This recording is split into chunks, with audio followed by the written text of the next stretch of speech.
இதுல பாருங்க, executive officer EO நியமனம் செல்லாது, அது சட்டவிரோதம்.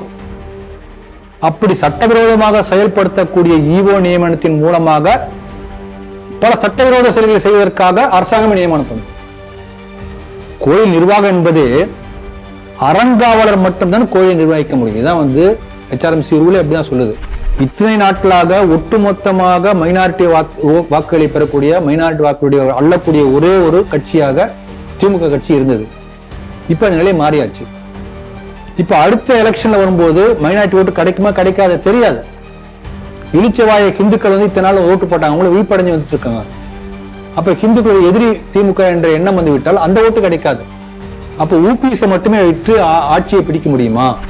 ஆக்கப்பூர்வமான கருத்துக்களை சொன்ன ஒரே அமைப்பு ABVP நான் பார்க்கிறேன். கரெக்டா செலக்ட் பண்ணி 16 பாயிண்ட் சொல்லியிருக்காங்க, 8 பாயிண்ட் சரியான இருக்காரு.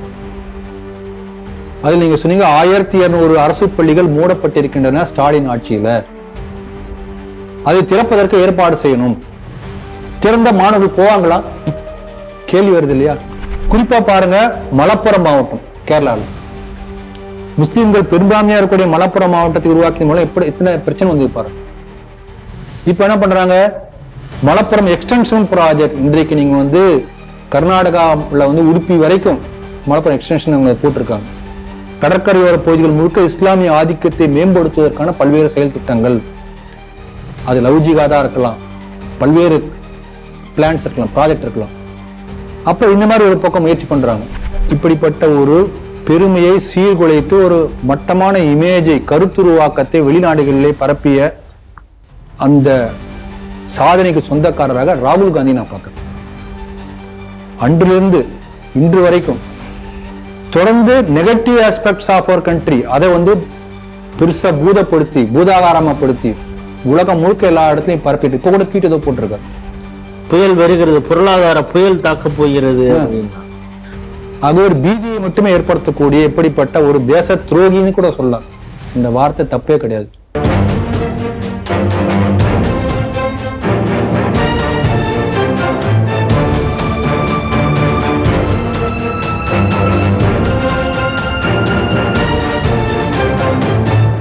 ஸ்ரீ டிவி நேயர்களுக்கு வணக்கம். இன்றைய செய்திகள் சிந்தனைகள் நிகழ்ச்சிக்கு உங்களை வரவேற்கிறோம். முதலில் இன்றைய முக்கிய செய்திகளை பார்ப்போம். அறநிலையத்துறை சட்டத்தை எதிர்த்த வழக்கில் நேரடி விசாரணை, முந்தைய உத்தரவை திரும்ப பெற்றது சுப்ரீம் கோர்ட். இந்துக்கள் ஓட்டுனா விஜய், கிறிஸ்தவர்கள் ஓட்டுக்கு ஜோசப் விஜயா, திமுக MLA கேள்வி. முதல்வர் விஜயை சந்தித்து 16 அம்ச கோரிக்கைகளை முன்வைத்த ABVP அமைப்பு. கேரளாவில் மீன்வளத்துறை அமைச்சகத்தை கைப்பற்ற துடிக்கும் IUML, கேள்விக்குறியாகும் கடலோர பாதுகாப்பு. நார்வே வெளிப்படுத்திய கிறிஸ்தவ மேலாதிக்கத்திற்கு தக்க பதிலடி தந்த இந்தியா.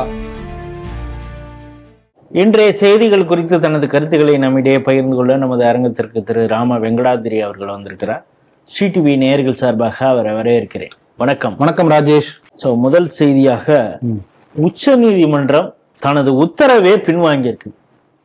என்ன விஷயத்துல பார்த்தீங்கன்னா, இந்த HRMC அவங்களுடைய சட்டம், அதில் சில மாற்றங்கள் வேண்டும் அப்படின்னு சொல்லி அப்பொழுது ஆணைக்கட்டியில் ஆசிரம் சுவாமி தயானந்த சரஸ்வதி சுவாமிகள் ஒரு வழக்கு தொடுத்திருந்தாங்க. அது பைடு சென்னைனா தமிழ்நாடுனா சென்னை ஹைகோர்ட்டில் போடுறது, பாண்டிச்சேரி இது இப்படின்னு. ஆனால் அது ஒட்டுமொத்தமாக HRMC அப்படிங்கிறப்ப ஒரே வழக்காக ஏற்றுக்கணும் அப்படிங்கிறது மாதிரி வழக்கு போடப்பட்டது. இல்லை அங்கே லோக்கல் பிரச்சனைக்கு தகுந்த மாதிரி நீங்கள் அங்கே தான் அட்ரஸ் பண்ணணும். முதல்ல 2025 ஒரு அப்சர்வேஷன் சொல்லி அந்த வழக்கில் ஒரு உத்தரவும் கூட சுப்ரீம் கோர்ட்டு நாகரத்னா அவங்க ஒரு உத்தரவு போட்டிருந்தாங்க. இப்பொழுது அதை சுப்ரீம் கோர்ட்டே பின்வாங்கி இருக்கிறது. இந்த செய்தியை எப்படி பார்க்குறீங்க? வரவேற்கப்படக்கூடிய ஒரு செய்தி, வரவேற்கப்படக்கூடிய ஒரு தீர்ப்பு, ஒரு அப்சர்வேஷன். இதுல இந்த கேஸ் போட்ட எத்தனை வருஷம் முன்னாடி சுவாமி தயானந்த சரஸ்வதிக்கு நமஸ்காரங்கள். உயிரோடு இருக்கும்போது போட்டது, அவர் சித்தி அடைந்த பிறகு இப்போதான் அது நம்பரிங்கே வருது. இதே போல பல பேர் இந்து சமய அறநிலையத்துறையுடைய அராஜக போக்கை கண்டித்து சட்ட ரீதியாக பெரிய போராட்டம் தொடர்ந்து தமிழ்நாட்டில் இன்னும் நாட்டின் பல பகுதியில் பண்ணிட்டே இருக்காங்க.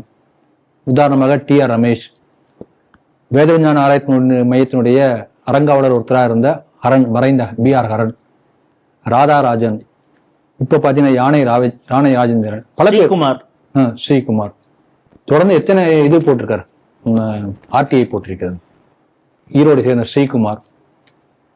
இப்ப சாய் தீபக் கூட இதுல வந்து அவர் சில வழக்குகளை போட்டு அதையும் இணைத்து ஒரே வழக்காக பேச வேண்டும் என்று கேட்டு அதை ஒப்புக்கொண்டிருக்கிறார்கள்.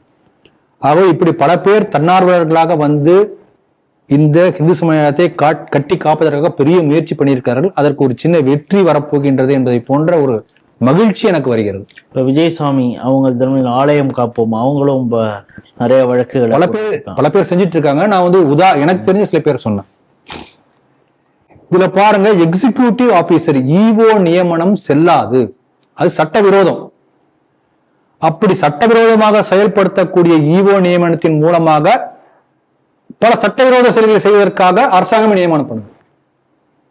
கோயில் நிர்வாகம் என்பது அறங்காவலர் மட்டும்தான் கோயிலை நிர்வகிக்க முடியும். இதான் வந்து HRMC ரூல் அப்படிதான் சொல்லுது.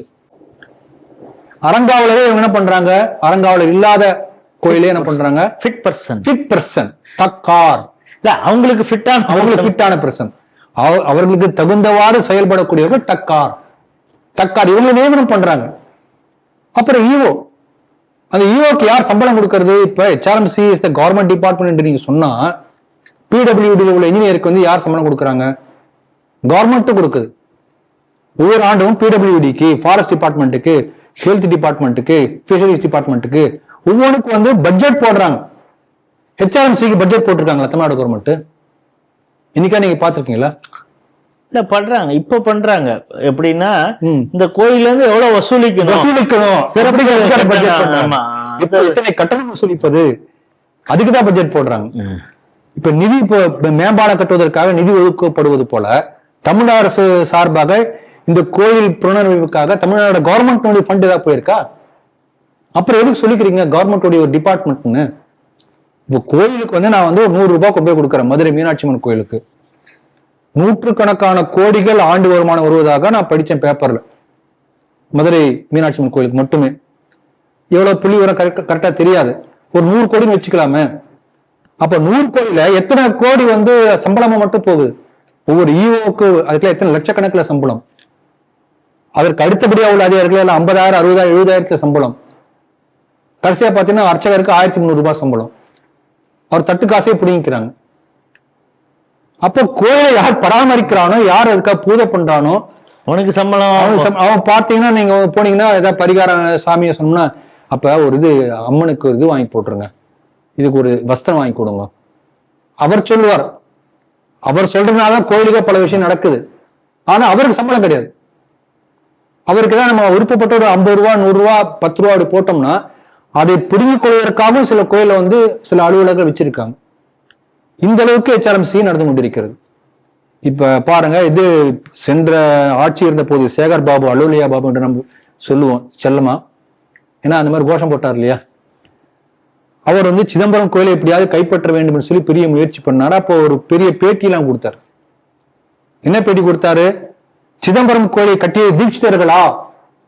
எல்லாம் உடனே ஆஹா இவ்வளவு அருமையா கேள்வி கேட்டாங்க என்று அந்த ஊபிஸ் எல்லாம், உங்களுக்கு ஊபிஸ் பத்தி தெரியுமே, எல்லாம் உடனே இது பண்ணாங்க. அந்த இதுக்கு கீழே வந்து பல பேர் சமூக வலைத்தளங்களை கேள்வி கேட்டிருந்தாங்க. இது நல்ல கேள்வி கேட்டிருக்காரு. தமிழகத்துல கிட்டத்தட்ட எத்தனை ஆயிரக்கணக்கான கோயில்களே HRMC நிர்வாகம் செய்து கொண்டிருக்கிறது. அந்த எல்லா கோயிலும் HRMC கட்டியதா? இப்ப Trichy Srirangam கோயிலோ, Palani Dhandayuthapani கோயிலோ, Madurai Meenakshi HRMC கட்டதா? Who is the owner? அப்ப நீ ஓனர் இல்ல. நீ இந்த கேள்வி எந்த கேள்வி கேட்டிருக்க அதே கேள்வி உனக்கு கேட்கப்படும். அதனால HRMC என்பது வரவு செலவை பார்ப்பதற்காக உள்ளே வந்து ஒட்டுமொத்த நிர்வாகத்தையும் கைப்பற்றி கொண்டு என்ன பூஜை பண்ணணும், என்ன புனஸ்காரம் பண்ணணும், அதுக்கு வந்து எவ்வளவு செலவு பண்ணணும் என்பது முதற்கொண்டு தீர்மானம் செய்யக்கூடியவர்கள் இந்த EOக்கள் இருக்கிறார்கள். இது வந்து சட்டவிரோதமானது, இந்துக்களுடைய உரிமையை பாதிக்கிறது என்று சொல்லிதான் வந்து கேஸ் போட்டார். ஆனா என்ன பாருங்க, அப்படி ஒரு கேஸ் போட்டு இத்தனை 10-11 வருஷம் இருக்கு இல்லையா, அது வந்து இந்த மாதிரி விசாரிக்கலாம் நம்பர் ஆகிறதுக்கே வந்து இத்தனை ஆண்டு ஆயிருக்கிறது. ஆக இத்தனை ஆண்டுகளுக்கு பிறகாவது ஒரு நல்ல தீர்ப்பு வரட்டும் என்று எதிர்பார்க்கிறோம். இப்ப கூட சூரியகாந்த் அவர்கள் இந்த போன சமீபத்தில் நடந்தது கேரளால திருநெல்லி கோயில்ல.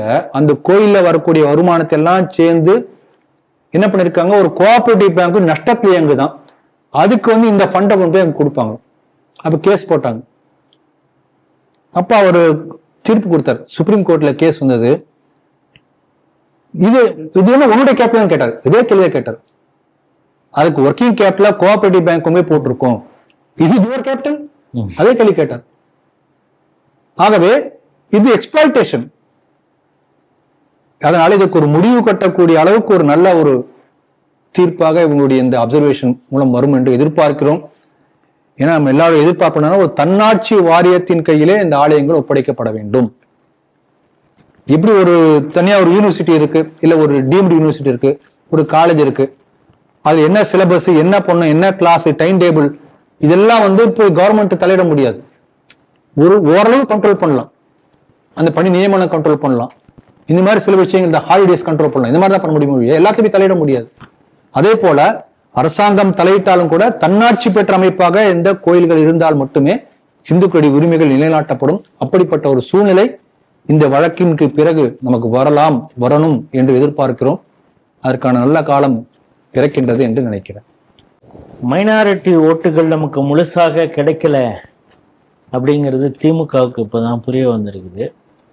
அதனால அதனுடைய வெளிப்பாடாக பல விஷயங்களை அவங்க ஒவ்வொருத்தங்களா பேச ஆரம்பிச்சிருக்காங்க.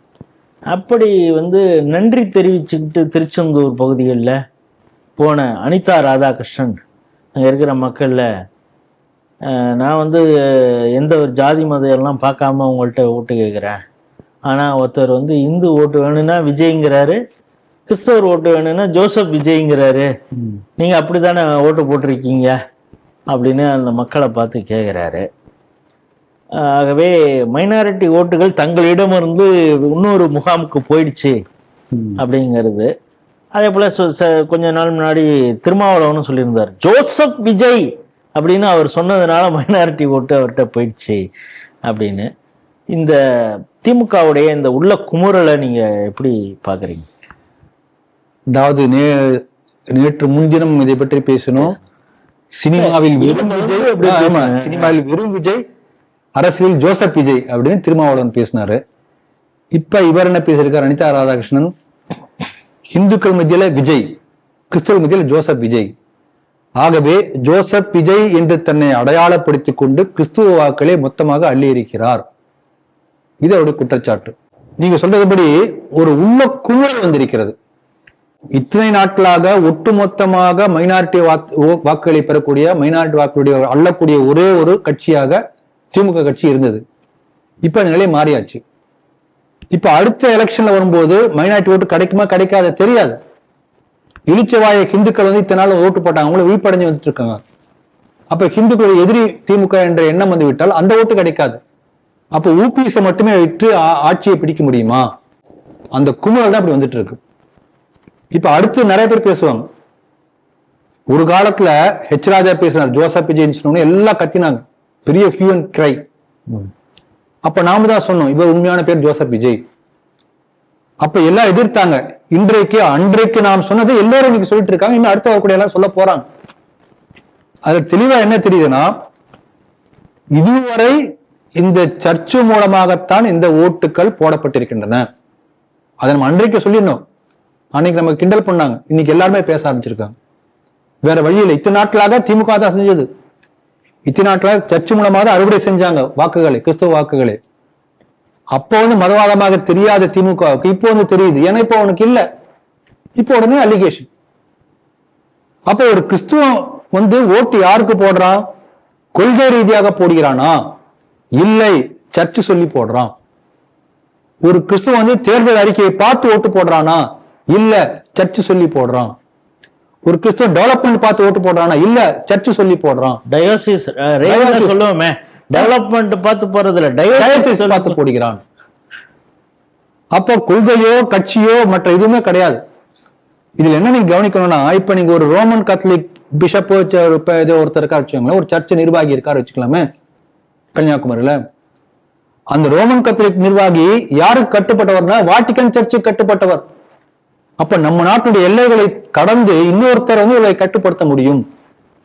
இந்த நாட்டில் ஒரு சட்டம் வருகின்றது என்று சொன்னால் சட்டத்தை ஆதரிப்பதோ எதிர்ப்பதோ ஒரு கொள்கை முடிவு ஒன்று வருகிறது. இந்த இடத்துல துறைமுகம் வரணுமா வேண்டாமா, இந்த திட்டம் வரணுமா வேண்டாமா, அந்த கொள்கை முடிவு கூட ஆதரிப்பதா எதிர்ப்பா என்பதற்கான முடிவுகளை நிர்ணயம் செய்யக்கூடிய சக்தி, அந்த மக்களை இன்ஃபுளுன்ஸ் பண்ணக்கூடிய சக்தி அந்த பாதிரியாருக்கு இருக்கிறது. அந்த பாதிரியாரை இன்ஃபுளுன்ஸ் பண்ணக்கூடிய சக்தி வாடிகனுக்கு இருக்கிறது. அப்ப இப்படிப்பட்ட பெரிய ஆபத்து. ஆகவே ஒரு கிறிஸ்துவம் என்பது நாடு கடந்த ஒரு அரசியல், ஒரு லாபியிங் போர்ஸ். இது நம்ம இத்தனை வருஷமா நம்ம சொல்லிட்டு இருந்தோம்.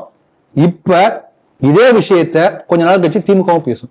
இப்ப இதுதான் வந்திருக்காங்க, அடுத்த ஸ்டெப் பேசுவாங்க. இப்ப நமக்கு இதுல என்ன ஒரு கேள்வி வருதுன்னா, இப்ப இவர் விஜய் அவர் சொல்றாரு, ஆனா சென்ற பாராளுமன்ற தேர்தலுக்கு முன்னதாக நடந்த கிறிஸ்துமஸ் விழாவில் உதயநிதி பேசும் பொழுது, நான் லயலா டான் பாஸ்கோல படித்தேன், அதற்கு பிறகு லயலா காலேஜ் கிறிஸ்துவ பள்ளியில படித்தேன், இப்போ கிறிஸ்துவ கல்லூரியில படித்தேன், நான் திருமணம் செய்து கொண்டவரும் கிறிஸ்தவர், ஆகவே அந்த உரிமையோடு இங்கு கிறிஸ்துமஸ் விழாவுக்கு வந்திருக்கிறேன் அப்படிங்கிறப்ப அது எதற்காக அப்படி சொல்லப்பட்டதுன்னு இவர் சொல்லுவாரா அனிதா? அதாவது நம்ம என்ன தெளிவா புரிஞ்சுக்கணும்னா, ஹிந்துக்கள் மட்டுமே இளிச்சவாய் என்பதை எல்லா கட்சிக்காரங்களும் சொல்லிட்டு இருக்காங்க, திருமாவளவன் ஆரம்பித்து அனிதா வரைக்கும். அதே போல திமுகவும் சரி, அதிமுகவும் சரி, இங்கு உள்ள தாவைக்காவும் சரி, எல்லா கட்சிகளுமே கிறிஸ்தவர்களுக்கோ முஸ்லிம்களுக்கோ துதி பாடக்கூடிய மதவாத கட்சிகள் தான். அதான் அவர் சொல்லியிருக்காரு. இப்ப தாவைக்கான்னு ஒரு குறுக்கிறாரு, இதே வேலை அவர் பண்ணிருக்காரு முன்னால, அப்ப இது மதவாத கட்சி தான். ஜோசப் இதே மதவாதி என்று சொன்னால் இவங்களும் மதவாதம் அதே செஞ்சிருக்காங்க இதுக்கு முன்னால வரைக்கும். அதனால தமிழகத்தில் எல்லா கட்சிகளும் மதவாத கட்சிகள் தான். தமிழகத்து மட்டும் இல்ல, அநேகமாக பாஜக தவிர எல்லா கட்சியும் மதவாத கட்சி தான். இல்ல இப்ப வேறாவது தன்னை கிறிஸ்துவர்னு சொல்லிக்கிறாரு ஜோசப் விஜய்னு, இவங்க அது மட்டும் சொல்லாம இந்து மதத்தையும் கேவலப்படுத்தியும் ஓட்டு கேட்டாங்க தானே. இந்த திருமாவளவன்னு கேட்டார், அந்த ஆராசாவும் சொன்னார், எல்லா ஹிந்து பெண்களை உபசாரி என்று சொன்னவர் இல்லையே இவரு அந்த ஆராசா. அதே போல ஹிந்து மந்திரங்களே மைனாரிட்டி இருக்கக்கூடிய அந்த திருமண நிகழ்ச்சியில போய் ஸ்டாலின் அவர்கள் கொச்சைப்படுத்தி பேசினார். ஹிந்து மந்திரங்கள் ஆபாசமானவை என்று பேசினார். சனாதனம் ஒழிக்கணும்னு உதயநிதி பேசினார், இப்பயும் பேசியிருக்கிறார். ஆகவே இப்படிலாம் பேசுவதன் மூலமாக மைனாரிட்டி ஓட்டு கிடைக்கும் என்று எதிர்பார்த்தானே பேசுறாங்க. இத்தனை பேசி கடைசியாக கிடைக்காது என்கிற போது ஒரு பதபதைப்பு வரத்தான் செய்யும். அதனால எல்லாத்தையும் இழந்து விட்டு, அதாவது ஹிந்து எதிர்ப்பு என்று சொல்லி மைனாரிட்டி ஓட்டு கிடைக்கும்னு நினைச்சாங்க, அதுவும் கிடைக்காம போச்சு. என்ன பண்றது? இப்ப சேப்பாக்க தொகுதியிலே கூட இவ்வளவு பெரிய விஜய் அலை வீசிய பிறகும் கூட ஜெயிச்சதுக்கு காரணம் முஸ்லீம் ஓட்டு தான் என்பதை அவர்களே புரிந்து கொண்டிருக்கிறார்கள். அது இல்லாம போச்சுன்னா என்ன பண்றது? முஸ்லீம் ஓட்டையும் பிடிச்சா என்ன பண்றது? சிறுபான்மையின் காவலன் என்ற அந்த பட்டம் போயிடுச்சு, அந்த அந்தஸ்து போயாச்சு, என்ன பண்றது? ஆட்சியை பிடிக்க முடியாது என்கின்ற பதபதைப்பு வந்திருக்கிறது. இது ஹிந்துக்கள் புரிஞ்சுக்கணும். இதுல இன்னொரு கவனிக்கும்படிய கருத்து என்னன்னா, கிறிஸ்துவம் என்பது ஒரு மதமா ஒரு அரசியல் தத்துவமா? இது எல்லாரும் புரிஞ்சுக்கணும். நம் பல பேர் வழிபடக்கூடிய ஒரு மதம் என்று நினைக்கிறோம். அதை தாண்டி அது ஒரு அரசியல் பின்னணி கொண்ட ஒரு சர்வதேச அரசியல் லாபி செய்யக்கூடிய ஒரு அமைப்பு. அதான் ஏற்கனவே சொன்னேன். இப்ப பாருங்க, ஒவ்வொரு சர்ச்சிலும் நீங்க போய் யாராவது சர்ச்சில் ரெகுலரா போகக்கூடிய ஒருத்தர் போய் கேட்டு பாருங்க. அந்த சர்ச்சில் போகக்கூடிய ஒவ்வொருத்தருக்கும் ஒரு டார்கெட் கொடுப்பாங்க. சேல்ஸ் ரெப் இந்த மாதிரி டார்கெட் வச்சிருக்காங்களே, சேல்ஸ் மேனேஜர், இந்த ஆண்டுக்கு உங்களுக்கு 5 பேர் நீங்க மதம் மாத்தணும், 10 பேர், ஒவ்வொருத்தருக்கு ஒரு ஆள் டார்கெட் கொடுப்பாங்க. உங்களுக்கு 10 பேர் வச்சுக்கோங்க, அந்த 10 பேர் யாரு லிஸ்ட் அவுட் பண்ண சொல்லுவாங்க. அந்த 10 பேருக்கு ஒவ்வொருத்தருடைய பின்புலம் என்ன, அவங்க சைக்காலஜி என்ன, அவங்க பணபலம் என்ன, படிப்பு என்ன, இன்ட்ரெஸ்ட் என்ன, அவங்க ஹாபி என்ன, அவங்க பேரண்ட்ஸ் யாரு, ரிலேட்டிவ் யாரு, கேஸ்ட் என்ன, இத்தனையும் அனலைஸ் பண்ணி எப்படியெல்லாம் அவனை டார்கெட் பண்ணி மதம் மாற்ற முடியாதுக்கான கவுன்சிலிங் டெக்னிக்கெல்லாம் சொல்லிக் கொடுப்பாங்க சர்ச்சில். அப்ப என்ன நினைக்கிறான், கொஞ்சம் கொஞ்சமா அவங்க எண்ணிக்கை அதிகப்படுத்திட்டே போகணும். எதுக்கு எண்ணிக்கை அதிகப்படுத்தணும்? நீங்க வழிபட்டு போனா போதும் இல்லையா? எப்படி இந்த ஒரு பாலிடிக்ஸ்ல எனக்கு நிறைய ஓட்டு கிடைக்கணும், அதுக்காக என்ன பண்ணணும் என்று யோசனை பண்ணிக்கிறான். அதே போலவே தன்னுடைய எண்ணிக்கையை அதிகப்படுத்துவது மட்டுமே அவங்க நோக்கமா செயல்பட்டு கொண்டே போகிறார்கள். மேல் நாடுகள், குறிப்பா யூரோப்ல நம்ம சொல்லக்கூடிய மதசார்பின்மை என்கின்ற வார்த்தை எப்படி வந்ததுன்னா, church it will dominate in every aspect of the நிர்வாகம், கவர்மெண்ட் எல்லா இதுலையும் தலையிடுவாங்க. ஒரு ஸ்டேஜ்ல பெரிய பிரச்சனை வந்தது, நீ தனியா தசம பாகம் வசூல் பண்ணி என்னமோ பண்ணிக்கோ, நாங்க தனியா டாக்ஸ் வசூல் பண்ணி நாங்க நிர்வாகம் பண்ணிக்கிறோம், நீங்க இதில் தலையிடாது. அப்ப மதசார்பற்ற என்கின்ற வார்த்தை, செக்குலர் என்கின்ற வார்த்தை அப்படிதான் வந்தது. அதனால எந்த அளவுக்கு சர்ச்சுடைய ஆரம்ப காலத்துல பார்க்கணும்.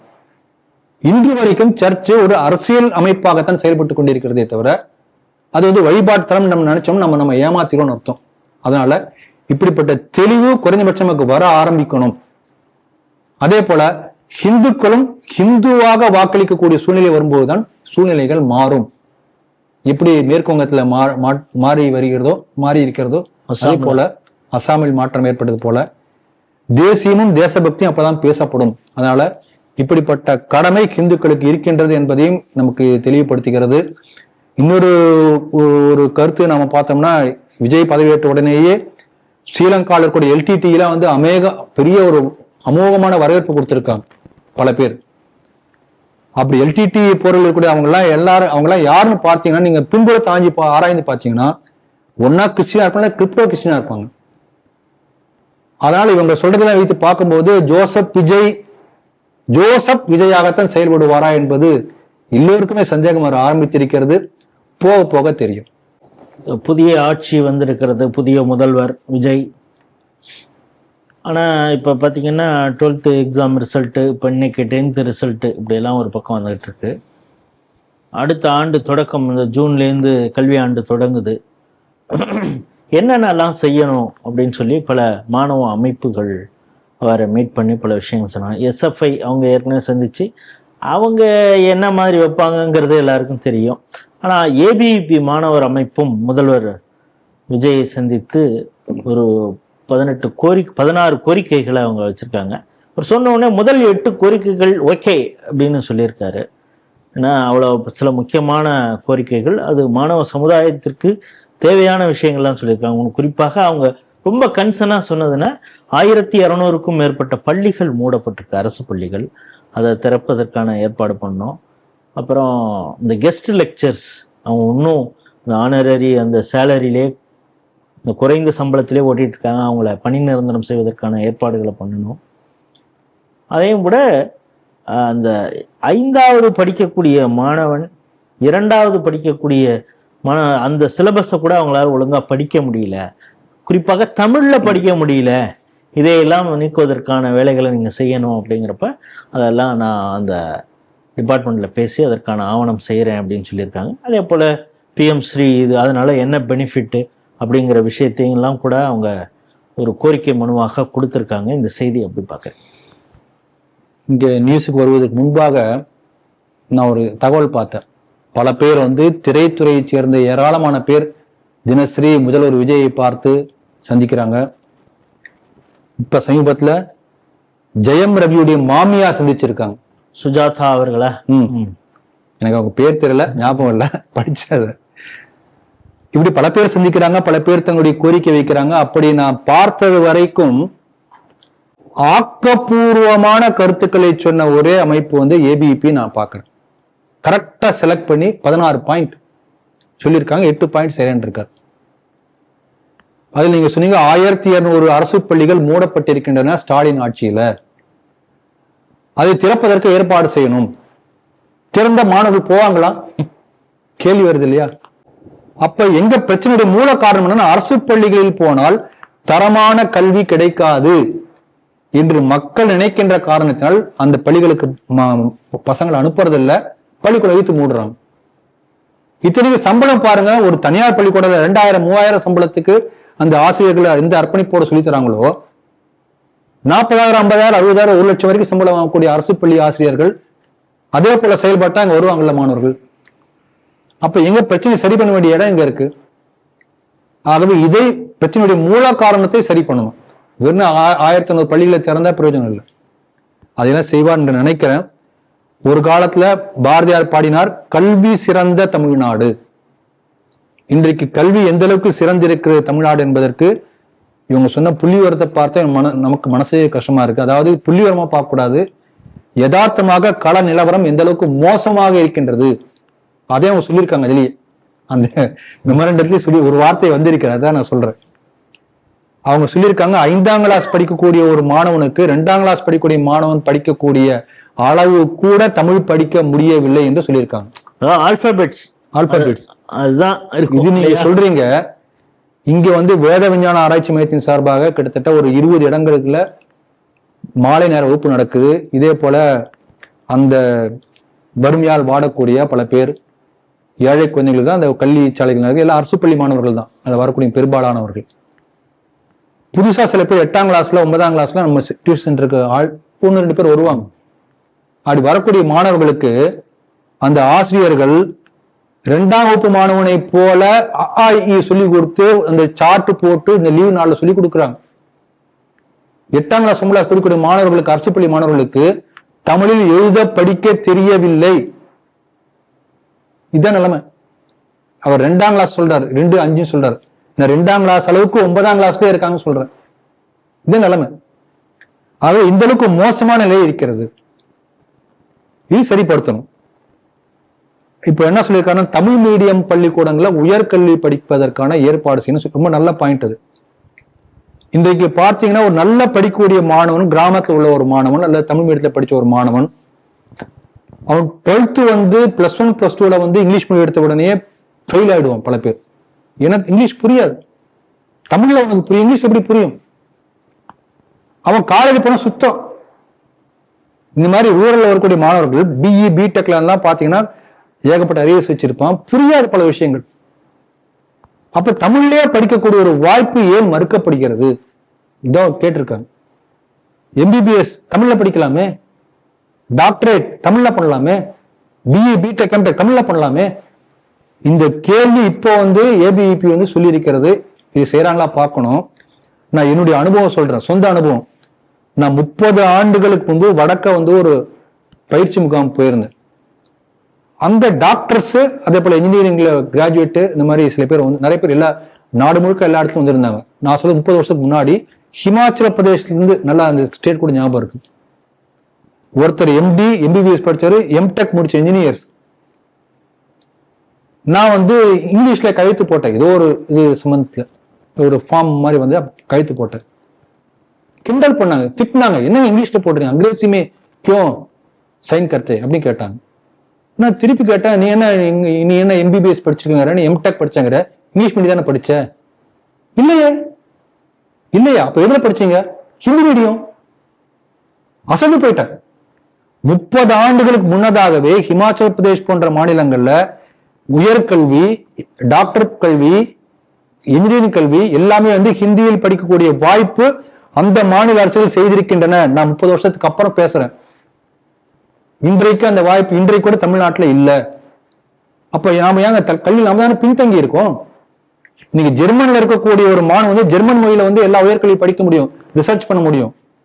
ஜப்பான்ல இருக்கக்கூடிய ஒரு சாப்ட்வேர் இன்ஜினியர் ஜப்பான் மொழி எல்லாத்தையும் பண்ண முடியும், ரிசர்ச் பண்ண முடியும். ஆனால் நம்ம நாட்டுல இப்படிப்பட்ட வாய்ப்பு, நீங்க ஹிந்தி வேண்டாம் சொல்றீங்களே, ஹிந்தியில மட்டும்தான் இந்த மாதிரி பண்ணிருக்காங்க எனக்கு தெரிஞ்சு. அந்த மாதிரி ஒவ்வொரு மொழி பண்ணாதானே அந்த மொழி கற்கக்கூடிய மாணவன் மேல் படிப்பு படிக்க முடியும். இப்படி எல்லாம் இங்கிலீஷ் கத்துக்க முடியுமா?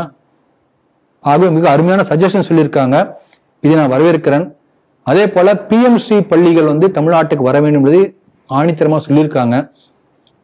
ஒருத்தர் அமைச்சரா போட்டிருக்காங்களே, யார் அவர்? ராஜ்மோகன். அவருடைய டிகிரியே அதை விட்டுருங்க, டிகிரி அப்படியே விட்டுருங்க. அவர் என்ன டிகிரி வேணா படிக்கட்டும், அதை பத்தி நான் சொல்லல.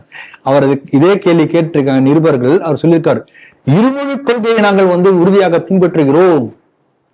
அதுக்கு ஒரு காரணம் சொல்றாரு. இவ்வளவு இப்படிப்பட்ட மடத்தனமான மினிஸ்டர் எல்லாம் நமக்கு இருக்காங்கன்னு நினைச்சு நம்ம பெருமைப்படணும்.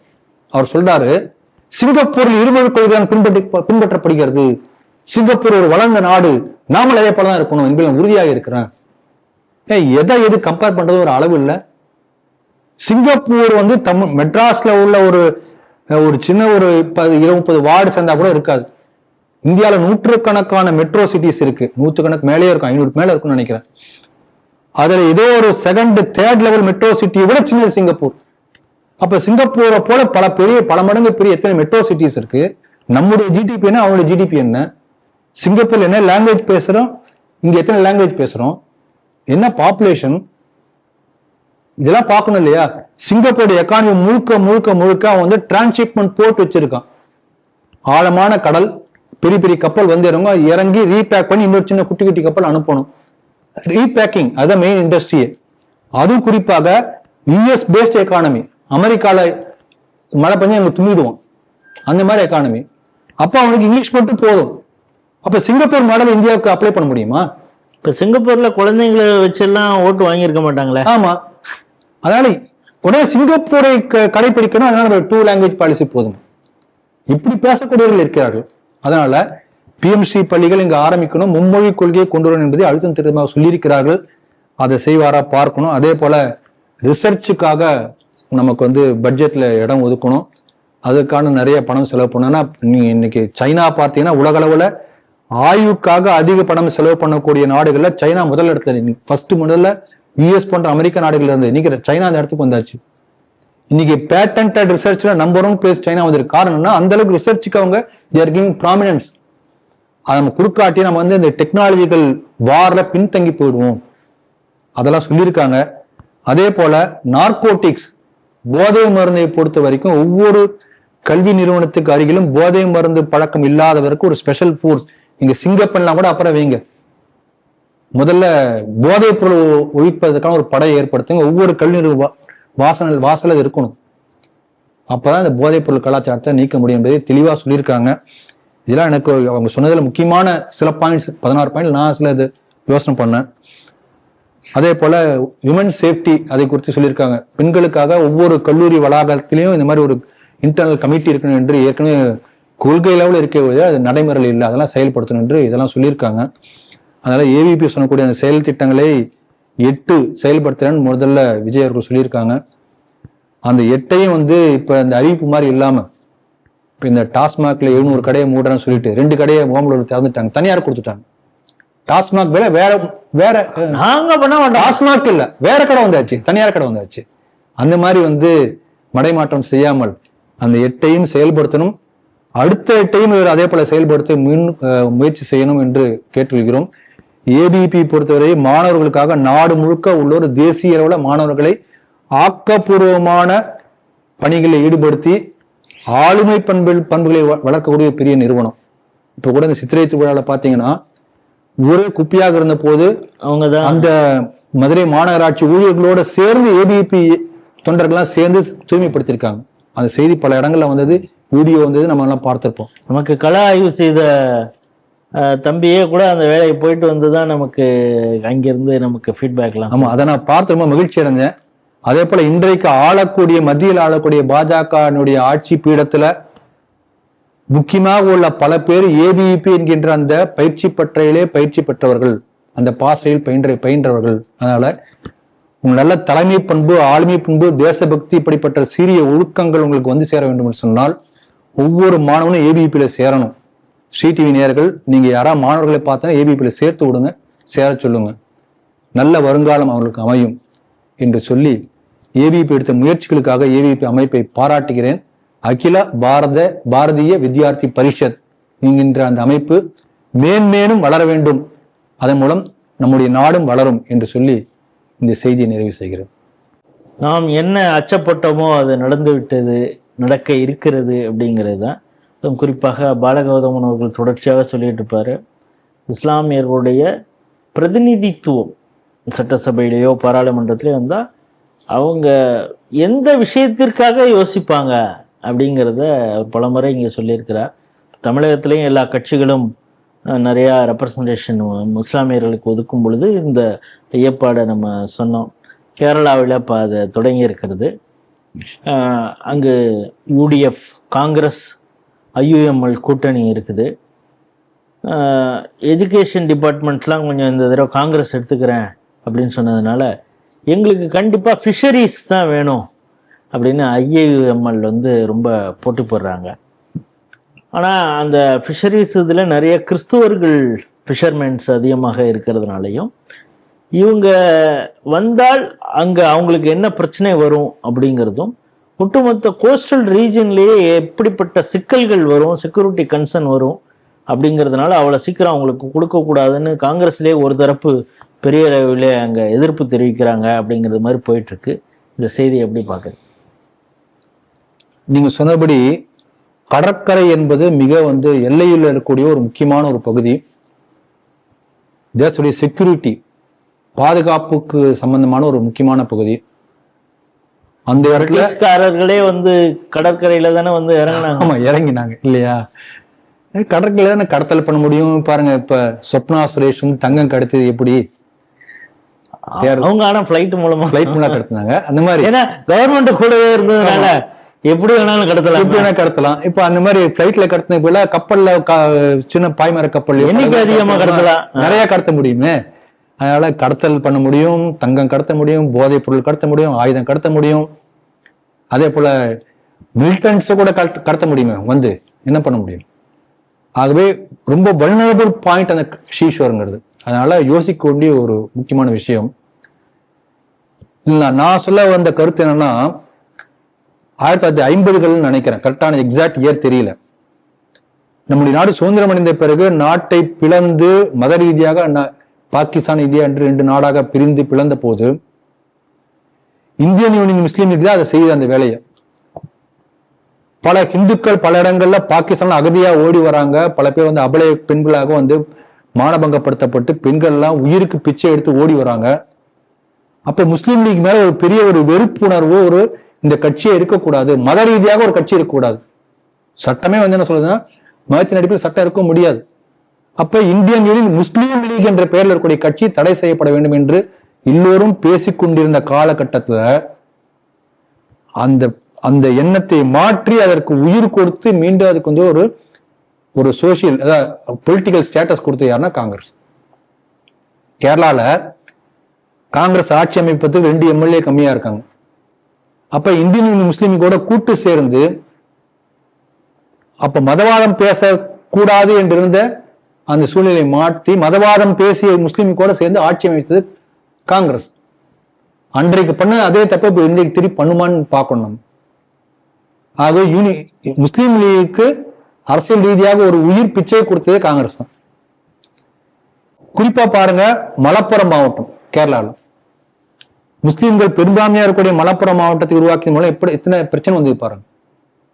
இப்ப என்ன பண்றாங்க, மலப்புரம் எக்ஸ்டென்ஷன் ப்ராஜெக்ட், இன்றைக்கு நீங்க வந்து கர்நாடகாவில் வந்து உடுப்பி வரைக்கும் மலப்புரம் எக்ஸ்டென்ஷன் அவங்க போட்டிருக்காங்க. கடற்கரையோர பகுதிகள் முழுக்க இஸ்லாமிய ஆதிக்கத்தை மேம்படுத்துவதற்கான பல்வேறு செயல் திட்டங்கள், அது லவ்ஜிகாதா இருக்கலாம், பல்வேறு பிளான்ஸ் இருக்கலாம், ப்ராஜெக்ட் இருக்கலாம். அப்ப இந்த மாதிரி ஒரு பக்கம் முயற்சி பண்றாங்க. இப்ப சமீபத்தில் என்ன, இதே முஸ்லீம் லீக் சேர்ந்தவங்க என்ன கோரிக்கை வச்சாங்க, மலப்புரம் நீல்கிரி மலப்புரம் நடுவில் வந்து உள்ள பகுதியில் அந்த வயநாடு தொகுதியெல்லாம் வருது, அங்கதான் பெரும்பாலும் முஸ்லீம்கள் இருப்பாங்க. இதெல்லாம் சேர்ந்து முஸ்லிம்களுக்காக உள்ள ஒரு தனி மாநிலத்தையே உருவாக்க வேண்டும் என்று பிரிவினைவாத கோஷம் எழுப்பினாங்க. அந்த மலப்புரத்துக்கு பக்கத்தில் இருக்கக்கூடிய மாறாடு என்கின்ற பகுதி இந்து மீனவர்கள் இருக்கக்கூடிய பகுதி, அங்க கிட்டத்தட்ட 8-9 மீனவர்களை திட்டமிட்டு தாக்கி கொலை பண்ணி அங்கெல்லாம் பயந்து ஓட வச்சு அந்த மாடு வந்து கிறிஸ்துவ முஸ்லிம் ஹிந்து பெரும்பான்மையா இருக்கிறத வந்து குறைக்கணும், இப்படிலாம் பிளான் பண்ணக்கூடிய அந்த ஜிகாதி கும்பல் இந்த கடற்கரையை முழுக்க வந்து இவங்களுடைய கட்டுப்பாட்டுக்கு வந்தா என்னெல்லாம் பண்ணுவாங்க யோசனை பண்ணி பாருங்க. அதனால ஒரு பெரிய ஆபத்து இது. தமிழ்நாட்டிலே வந்து சிடிவில பல முறை பேசியிருக்கிறோம். கீழக்கரையை பாருங்க, ஒரு கடற்கரை பகுதி அங்க போயாச்சுன்னா பெரும்பாலான அந்த ட்ரக் டிராபிக்ல அங்கே நடந்துட்டு இருக்கு. அதே போல ஈசிஆர் முழுக்க பார்த்தோம் என்று சொன்னால் மிக உயரமான மினார்களோடு கூடிய இந்த மசூதிகள், எதுக்கு அவ்வளவு ஹைட்ல மினார் வச்சு கட்டுறான், சிக்னல் அனுப்புறான். சிடிவில பல முறை அதை பத்தி பேசியிருக்கிறோம். ஆகவே கடற்கரை என்பது செக்யூரிட்டிக்கான ஒரு வல்னரபிள் பாயிண்ட். அதே போல தமிழ்நாட்டில் பார்த்தீங்க என்று சொன்னால் பல இடங்கள்ல ஹிந்து மீனவர்கள் இருக்கிறார்களே தவிர தமிழ்நாடு முழுக்க எல்லா இடங்களிலும் ஃபிஷ் ட்ரேடு முழுக்க முஸ்லீம் கையில தான் இருக்கு. இதேதான் கேரளாலையும். ஆகவே இந்த மீன்வளத்துறை என்பது அவங்களுக்கு போயாச்சுன்னா அந்த என்டையர் கோஸ்டல் ரீஜன் முழுக்க அவங்களுடைய கண்ட்ரோலுக்கு வரும், என்ன வேணா நடக்கலாம். இந்த பயம் எல்லோருக்குமே இருக்கிறது. அதனால ஒரு போர்ட்போலியோ சேஞ்ச் அப்படி கிடையாது, ஒரு அரசியல் ரீதியாக ஒரு இந்த அமைச்சர் பதவி கேட்கறாங்க அப்படி கிடையாது. தேசிய பாதுகாப்புக்கு அச்சுறுத்தல் வரக்கூடிய ஒரு முக்கியமான ஒரு சமாச்சாரமா இதை நான் பார்க்கிறேன். இது இன்னும் இப்ப பேசிட்டு இருக்காங்க, என்ன நடக்க போது தெரியாது. ஆனாலும் கூட காங்கிரஸ் வந்து இதுக்கு கூடாது என்று நினைக்கிறேன். என்ன நடக்கிறதோ பார்க்கலாம். உலக நாடுகளில் ஏதாவது பிரச்சனை வந்தா நாங்க வந்து மத்தியஸ்தம் பண்றோம் அப்படின்லாம் வரும். நார்வே, ஏன்னா இலங்கை அந்த தமிழர்கள் அவங்களுடைய வாழ்க்கையே வீணா போனது இந்த நார்வேயை நம்பி தான் அப்படிங்கிறது எல்லாருக்கும் தெரியும். அவங்க தான் மத்தியஸ்தம் பண்ணி அந்த போரை நிறுத்துவாங்கன்னா எதிர்பார்த்தாங்க அப்படிங்கிறது. அந்த நாடு எப்போவுமே தன்னை வந்து ஒரு ஏகாதிபத்திய கிறிஸ்துவ ஏகாதிபத்திய நாடாகவே தன்னை வச்சிருக்குது. இன்னும் அந்த காலனித்துவ சிந்தனையோடு தான் இருக்குது அப்படிங்கிறத ஒரு வெளிக்காட்டும் விதமாக இப்பொழுது அந்த பகுதியில் யூரோப்பெல்லாம் டூர் போயிருக்காரு பிரதமர் நரேந்திர மோடி. நார்வேல இருக்கக்கூடிய ஒரு செய்தி பத்திரிகை வெளியிடுது, என்னென்னா ஆஃப்டன் போஸ்டன் அப்படின்னு சொல்லி. அங்கே வந்து என்னென்னா, அந்த காலத்தில் எப்படி இந்த நேரு இருந்தப்போ அது வந்து ஒரு மகுடி ஊதுறது மாதிரி அந்த இது எப்படி போடுவாங்களோ அதே மாதிரி ஸ்னேக் சாமர் அது மாதிரி இவரை போட்டு, அதுக்கு பதிலாக அந்த ஸ்னேக்குக்கு பதிலாக ஆயில், அந்த பெட்ரோல் பிடிக்கக்கூடிய அந்த இதை போட்டு அது படம் எடுக்கிறது மாதிரி போட்டிருக்காரு. அவர் பற்றின ஒரு கேப்ஷனும் போட்டிருக்காங்க, அது ஒரு ரேசிஸ்ட் கேப்ஷன் போட்டிருக்காங்க அப்படின்னு சொல்லி பலரும் எதிர்ப்பு தெரிவிக்கிறாங்க. இதற்கு மத்தியில் இந்தியாவில் வந்து ப்ரெஸ் ஃப்ரீடம் இல்லை அப்படின்னு சொல்லியும், நரேந்திர மோடி வந்து பத்திரிகையாளர்கள் சந்திப்பதையே அச்சப்படுகிறார் அப்படிங்கிறது மாதிரியும், பெண்கள் பாதுகாப்பு, சிறுபான்மையினர் பாதுகாப்பு குறித்தெல்லாம் நார்வேல ஒரு பெண் பத்திரிகையாளர் கேள்வி கேட்டிருக்காங்க. அந்த ப்ரெஸ் மீட்டுங்கிறதே வேற, இதுக்கு பதில் சொல்ல வேண்டிய அவசியம் இல்லை, அவர் போயிட்டாருன்னு தான் பயப்படுறாரு அப்படின்னு சொல்றப்ப உடனே இந்திய தூதரகத்திலேருந்து அவங்க ஒரு ப்ரெஸ் மீட் வந்துச்சு. இந்த அம்மா நீ என்ன வேணாலும் கேள்வி கேள்வி நாங்கள் பதில் சொல்றோம்னு சொல்லி 5000 ஆண்டுகளுக்கு முன்னால இருந்த அந்த ஹிஸ்டரியிலேருந்து, அதுவும் அவர் பேசும்பொழுது எவ்வளவு கோபத்தோட ஒரு ஆத்மார்த்தமாக, சிபி ஜார்ஜ்னு பேர் அவர், அவ்வளவு கோபமாக அந்த அம்மாவுக்கு எங்களுக்கெல்லாம் யாரும் பாடம் எடுத்தது தெரியல, நான் வேணா உனக்கு கிளாஸ் எடுக்கிறேன் அப்படின்னு அவர் பேசியிருக்கிற அந்த வீடியோலாம் பெரிய லெவலில் வைரல் ஆயிருக்கு. இந்த செய்தி எப்படி பார்க்குறீங்க? நல்ல அருமையான செய்தி. இதில் நம்ம கவனிக்க வேண்டியது என்னன்னா, நமது நாட்டினுடைய இப்படிப்பட்ட ஒரு பெருமையை சீர்குலைத்து ஒரு மட்டமான இமேஜை, கருத்துருவாக்கத்தை வெளிநாடுகளிலே பரப்பிய அந்த சாதனைக்கு சொந்தக்காரராக ராகுல் காந்தி நான் பார்க்கிறேன். அன்றிலிருந்து இன்று வரைக்கும் தொடர்ந்து negative aspects of our country அதை வந்து பெருசா பூதாகாரமாப்படுத்தி உலகம் முழுக்க எல்லா இடத்துலையும் பரப்பிட்டு, இப்ப கூட ட்வீட் ஏதோ போட்டிருக்காரு, புயல் வருகிறது, பொருளாதார புயல் தாக்க போகிறது அப்படின்னா. அது ஒரு பீதியை மட்டுமே ஏற்படுத்தக்கூடிய எப்படிப்பட்ட ஒரு தேச துரோகின்னு கூட சொல்லலாம். இந்த வார்த்தை தப்பே கிடையாது. அதான் செஞ்சிட்டு இருக்காரு. ஆமா, அதான் செஞ்சிட்டு இருக்காரு. அதனால அப்படிப்பட்ட ஒரு எதிரி கட்சின்னு நினைத்து கொண்டு பிஜேபி எதிரியா இருக்கலாம் அவருக்கு, ஆனா தேசத்தை எதிரியால பாக்குறாரு. அதுக்கு மத்தியில் இப்படிப்பட்ட ஒரு தேசபக்தர் மோடி ஒரு பெரிய முயற்சி செய்து கொண்டிருக்கிறார். அங்க அந்த நார்டிக் கண்ட்ரிஸ் என்று சொல்லக்கூடிய 5 நாடுகளுடைய தலைவர்களோட சேர்த்து ஒரு கூட்டறிக்கை, ஜாயிண்ட் ஸ்டேட்மெண்ட், அதை சொல்வதற்கான ஒரு பிரஸ் மீட். கூட்டறிக்கைக்காக உள்ள பிரஸ் மீட்ல வந்து நீங்க தான் ஒரு கேள்வி கேட்பீங்க, நான் சொல்லணும்னு அவசியம் இல்லை. அப்புறம் யாரோ ஒரு ஜெர்னலிஸ்ட் ஒரு பொம்பளை வந்திருக்கானா, அவன் கேட்கிற கேள்விக்கு மோடி சொல்ல என்ன கட்டாயம் இருக்கு? அதனால அவர் ஏந்து போயிட்டார். அதனால வந்து இந்தியாவிலே பிரஸ் இதே கிடையாது, பத்திரிகை சுதந்திரமே கிடையாது என்று அவங்களே வந்து முடிவு பண்ணி சர்டிபிகேட் கொடுப்பாங்க. அதுல வேற சொல்றாங்க, அதாவது ஜோக்கா இருக்கு, பாலஸ்தீன் அப்புறம் இன்னொரு கண்ட்ரி, வேற ஏதோ 2 கண்ட்ரி பேர் சொல்றாங்க. பாலஸ்தீன்ல கூட பிரஸ் ஃப்ரீடம் இருக்குது, அந்த அளவுக்கு அந்த இண்டெக்ஸ் போட்டிருக்காங்க, குறியீட்டு. பாலஸ்தீனை விட சிரியா இல்ல, பாலஸ்தீன் பக்கத்துல இன்னொரு கண்ட்ரி, அந்த 2 நாடுகளை விட வந்து கீழான நிலையில குறியீட்டில் இருக்கக்கூடிய இந்தியாவில் இந்த பத்திரிகை சுதந்திரம் என்பதே இல்லவே இல்லை அப்படின்னு அவங்க பேசியிருக்காங்க. டெய்லி எவ்வளவு எழுதிட்டு இருக்காங்க இங்க மோடிக்கு எதிராக. அதனால அவர் அழகா சொல்லியிருக்காரு, அந்த சிபி ஜார்ஜ் சொல்லியிருக்காரு, இங்க பாருங்க டெல்லியில மட்டுமே வந்து 200க்கும் மேற்பட்ட டிவி சேனல்ஸ் இருக்கு, அந்த எல்லா சேனலும் என்ன வேணா பேசலாம். It is in more than 2 dozens of languages, 20-25 மொழிகள்ல 200க்கும் மேற்பட்ட சேனல் இருக்கு. இந்தியாங்கிறது என்னன்னே தெரியாமல நீங்க பேசிட்டு இருக்கீங்க. அதானே, எத்தனை மொழி இருக்குது, எத்தனை ஒண்ணுமே தெரியாது உங்களுக்கு. அதனால இதெல்லாம் நீங்க பேசாதீங்க. அதே போல ஸ்னேக் சார்மர், பாம்பாட்டிகளின் தேசம் என்று சொல்லி நேரு சொன்னதை நீங்க பேசிட்டு இருக்கீங்க. இது என்னன்னா, அந்த வெள்ளைக்காரனுடைய காலனித்துவ ரேசிஸ்ட் மைண்ட் செட், அந்த தான் வெள்ளையினம் தான் உயர்ந்த என்று எண்ணக்கூடிய எண்ணத்தை இது காண்பிக்கிறது. பாருங்க, இதுக்கு முன்னாடி இதே போல நியூயார்க் டைம்ஸ் ஒரு பத்திரிகை, நம்ம வந்து செவ்வாய் கிரகத்துக்கு மார்ஸ் பிளான் ஒண்ணு அமிச்சோம். அதை பார்த்த உடனேயே நியூயார்க் டைம்ஸ்ல ஒரு கார்ட்டூன் போடுறோம், என்னன்னா எலைட் கிளப்னு சொல்லிட்டு போட்டு உள்ள வந்து அமெரிக்கா இந்த மாதிரி பிரான்ஸ் பண்ண நாடுகள் உட்காந்துருக்கான். அந்த கதை வந்து தட்டுறாராம், ஒரு முண்டாசு கட்டிட்டு ஒரு மாடை கையில பிடிச்சிட்டு இந்தியான்னு பேர் போட்டிருக்கு. அவர் வந்து கதை தட்டுறாராம், எலைட் கிளப் உள்ள சேர சொல்லி. நாம் வந்து நாசா போன்ற நாடுகள் செய்ய முடியாத பிற சாதனைகளே காஸ்ட் எஃபெக்டிவ் அந்த இஸ்ரோ ப்ராஜெக்ட், அதை செய்திருக்கணும். உலகத்திலேயே அதிகமான சேட்டலைட்டை ஒரே சமயத்துல அனுப்பிச்சது நம்ம தான். அப்படிப்பட்ட சாதனைகளுக்கு சொந்தக்காரங்க. ஆனா அதை ஏற்றுக்கொள்ளக்கூடிய மனசு உங்களுக்கு வரல. அப்ப இன்னும் என்ன பண்றாங்கன்னா, ஒரு இந்தியா என்பது ஒரு அடிமைகள் வாழக்கூடிய ஒரு ஏழை தேசம் என்பதான அந்த சித்தரிப்பை தொடர்ந்து கட்டமைத்துக் கொண்டே இருக்கிறார்கள். நம்முடைய சாதனைகளே அவங்களை அக்செப்ட் பண்ண முடியல, அது தடுக்குது. இதுக்கு முன்னால ஒரு பாஜக தலைவர் சொல்லுவார், இந்த மாதிரி இந்த white man Anglo sections are உலகத்துடைய தே ஆர் த பர்டன் என்று சொல்லுவார். உலகத்துக்கு இவர்களால் எந்த அளவுக்கு பெரிய பெரிய பிரச்சனை வந்திருக்கிறது என்று ஒரு பெரிய கட்டுரையை இவர் எழுதியிருக்கிறார். எனக்கு அது கரெக்டா யாரும் ஞாபகம் இப்போ வரல. ஆகவே இந்த வெள்ளைக்கார மனப்பான்மை, எதேச்சாதிகார மனப்பான்மை, இது அவங்களுக்கு மேட்டுமைத்து நமக்கு தெரிகிறது. அதனால ரொம்ப அழகா அவர் சொல்லியிருக்கிறார். குறிப்பா சொல்லியிருக்காரு, நீங்க பெண்கள் பத்தி, பெண்கள் உரிமையெல்லாம் பத்தி நீங்க பேசுறீங்க. எங்க நாட்டில் 47 சுதந்திரம் அடைஞ்ச பிறகு முதல் நடந்த தேர்தலே முதல் தேர்தலேயே எங்க நாட்டுல வந்து பெண்களுக்கு ஓட்டுரிமை கொடுத்தோம் நாங்க.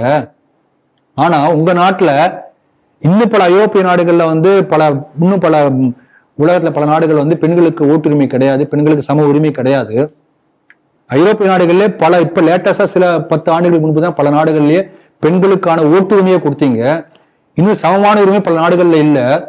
கோச் வண்டியில போகும்போது கூட இந்த சாரட் வண்டி சொல்லுவாங்க, அதுல பெண்கள் உட்காரக்கூடாது என்ற விதிமுறை வந்து இங்கிலாந்துல பல ஆண்டுகள் இருந்தது. இப்ப அதை மாத்திருக்காங்க. இந்த மாதிரி மேற்கோள் காட்டியிருக்கிறார். அதனால பெண்களுக்கு உரிமை கொடுத்த நாடே பாரத நாடு தான். இங்க எல்லா மனிதர்களுக்கும் உரிமை உண்டு. அடிப்படை உரிமைகளாக கொடுத்திருக்கிறோம் எல்லா உரிமைகளையும். அந்த உரிமைகள் மீறப்பட்டால் கோர்ட்ல போய் சேலஞ்ச் பண்ணலாம். கோர்ட் வந்து இட் இஸ் ஓபன், சுதந்திரமாக செயல்படக்கூடிய அமைப்பு. அந்த ஒவ்வொரு கோர்ட்லயும் ஒவ்வொரு நிலையில போய் நீங்க சேலஞ்ச் பண்ணிட்டே இருக்கலாம். அப்படிப்பட்ட ஒரு சுதந்திரமான கருத்து சுதந்திரத்துக்கான எல்லா வாய்ப்புகளும் உள்ள ஒரு நாடு எங்க நாடு என்பதை தெளிவா சொல்லியிருக்கிறார். இதை வந்து நாம் புறந்தள்ளி விடலாம். ஆனாலும் கூட எந்த அளவுக்கு வந்து ஒரு கருத்துருவாக்கம் மேலை நாட்டு பத்திரிகைகள் மத்திய நம்ம நாட்டை பற்றி இருக்கின்றது என்பதை நாம் தெரிந்து கொள்வதற்கான ஒரு வாய்ப்பாக அந்த செய்திருக்கிறது. நம்ம சிபி ஜார்ஜ் அவர்களை பாராட்டுகிறேன். ரொம்ப ஆணித்தரமாக தெளிவாக சொல்லியிருக்கிறார். நீ கேட்கறீங்களுக்கு நானே சொல்லுவேன், எதுக்கு பிரைம் மினிஸ்டர் மோடி போ என்பது போல அவருடைய துணி இருந்து நல்லா சொல்லியிருக்கார். அவரை பாராட்டுகிறேன். இன்றைய 5 செய்திகள் குறித்து மிக விரிவாகவும் சுவாரஸ்யமாகவும் ஸ்ரீ டிவி நேயர்களோடு உங்களுடைய கருத்துக்களை பகிர்ந்து கொண்டிருக்கீங்க. மீண்டும் வேறொரு நிகழ்ச்சியில் சந்திப்போம். அதுவரை உங்களிடம் விடைபெறுகிறோம். நன்றி, வணக்கம். ஜெய் ஸ்ரீராம்.